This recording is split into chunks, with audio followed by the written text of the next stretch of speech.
नमस्कार।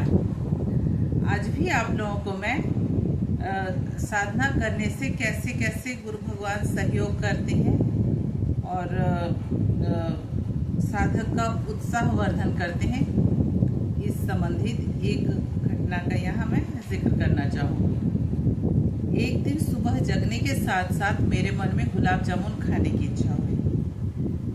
मैं नीचे आई, पापा से बोली, पापा गुलाब जामुन खाऊंगी। पापा बोले कि शाम में खाते हैं।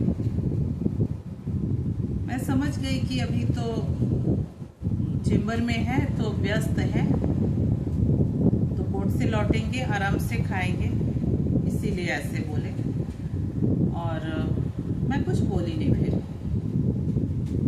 मैं अपने कमरे में चली गई तो आधे घंटे बाद पापा बुलवा भेजते हैं। तो मैं बोली क्यों बुला रहे हैं। मैं वापस नीचे आई। मैं बोली क्या बोल रहे हैं आप। तब मेरे सामने एक पैकेट ऐसे करके, मैं बोली क्या है इसमें। तो बोले देखो। तो मैं खोल करके देख रही गुलाब जामुन। मैं बोली कि आप तो शाम में मंगवाने वाले थे ना। तब बोले कि मैं नहीं लाया, मैंने किसी को कहा भी नहीं। मैं बोली फिर कौन लाया। तब बोले मेरा मुवक्किल। मैं बोली आपने उसको कहा था। बोले नहीं, वो खुद से लाया है। मैं बोली अरे, मैं उसके पहले पापा को मैं थैंक यू कह चुकी थी। पापा बोले मुझे नहीं, ऐसे कर रहे हैं, मतलब भगवान को थैंक यू बोलो। मैं बोली देखो मेरे मन में इच्छा हुई। पापा बोले शाम में। भगवान के मन में आया होगा कि क्या 56 भोग मांग रही है, गुलाब जामुन ही तो मांग रही है, शाम तक का वेट करेगी। आधे घंटे में प्रेरणा दे करके उसको, वकील को, कि गुलाब जामुन ही ले चलो सर के अंदर। और वो गुलाब जामुन लेकर के आते हैं सज्जन, पापा को देते हैं, पापा मुझे दे रहे हैं। तो भगवान की कृपा कैसे कैसे बरसती है। वैसे साधना करने से मतलब कुछ साल हो जाने के बाद ये होता है। हमारे गुरु महाराज जी भी कहते हैं, जो इच्छा करी हो मन माही, हरि प्रसाद कछु दुर्लभ नहीं। इस बात की सत्यता इसी से दिख रही है ना। एक इच्छा, कितनी सारी इच्छाएं, ऐसे अनगिनत घटनाएं हैं। मैं एक एक करके आप लोगों को सबको बताऊंगी उन सब के बारे में, लेकिन उन गुरु भाई को मैं बता रही हूँ कि आप लगो।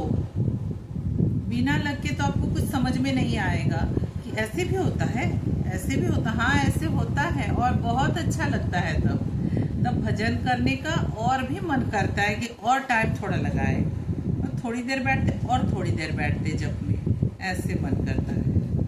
बहुत अच्छा लगता है कि भगवान साथ साथ चल रहे हैं। लेकिन हाँ, यहाँ मैं एक बात बताना चाहूँगी कि गुरु महाराज जी के पास जाने के बाद, उनसे मंत्र मिलने के बाद, उसके बाद ही ये सारी घटनाएं घटने लगी। उसके पहले लेकिन जैसे शिवरात्रि रहती थी, जन्माष्टमी व्रत रहती थी, मतलब कुछ समझ में नहीं आता था कि भगवान रिस्पॉन्स करते ही नहीं थे, कुछ समझ में नहीं आता था।